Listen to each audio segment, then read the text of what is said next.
Hello అండి, అందరూ ఎలాగున్నారు? కంచి కామాక్షి గుడిలో చూసారండి బెలవపత్రాల చెట్టు అంటే మారేడు చెట్టు కాయలు గ్రీన్ యాపిల్ కలర్లో అయితే ఉన్నాయండి. చెట్టు నిండా కాయలు అయితే చాలా ఉన్నాయండి. చూడటానికి అవి గ్రీన్ యాపిల్ లాగా ఉన్నాయి. కంచి కామాక్షి దేవి గుడి అండి.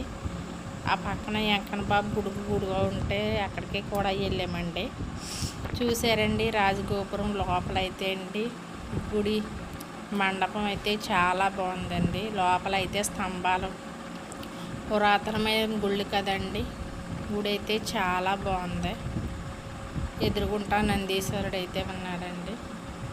పక్కన స్తంభాలు చూసారండి. పురాతనమైన గుడి అండి. పక్కన కోనేరు కూడా ఉన్నది చూడండి. కోనేటిలో నీళ్ళు అయితే పచ్చగా ఉన్నాయండి. చుట్టూరు ప్రశాంతంగా అయితే వాతావరణం పొద్దున్నే చాలా ప్రశాంతంగా ఉన్నదండి. మేము ఉదయాన్నే పొద్దున్నే కరెక్ట్గా 6:30 7 గంటల మధ్యలో అయితే వెళ్ళామండి. గుడిలో జనం అయితే ఎవరూ లేదండి. చుట్టూరు పచ్చని వాతావరణంతో కలకల్లాడిపోతుందండి గుడి. రాజగోపురం అయితే అండి ఇంకా పని చేస్తూ ఉన్నారు.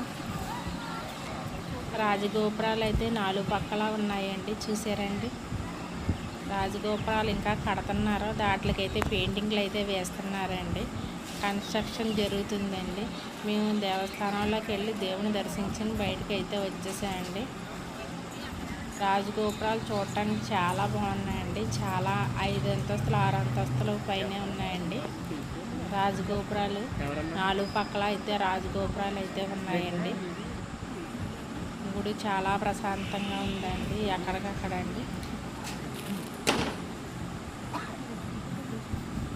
దేవస్థానంలో గుళ్ళు చూసారండి. రాతి కట్టుబడితోండి శిలాఫలకాలపై విగ్రహాలు, చిన్న విగ్రహాలు కూడా చాలా ప్రతిమ అయితే చాలా బాగుంది. కోనేరు దగ్గర అయితే చాలామంది అయితే అండి కోనేరులో నీళ్ళు తీసుకుని జల్లుకుంటున్నారు. ప్రశాంతమైన కోనేరు.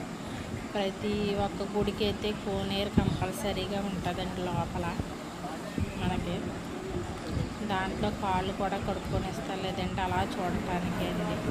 కంచి కామాక్షి గుడిలో అండి బంగారబల్లి వెండిబల్లి దగ్గర అయితే చూశారు కదండి మీరు. అదిగోండి బంగారబల్లి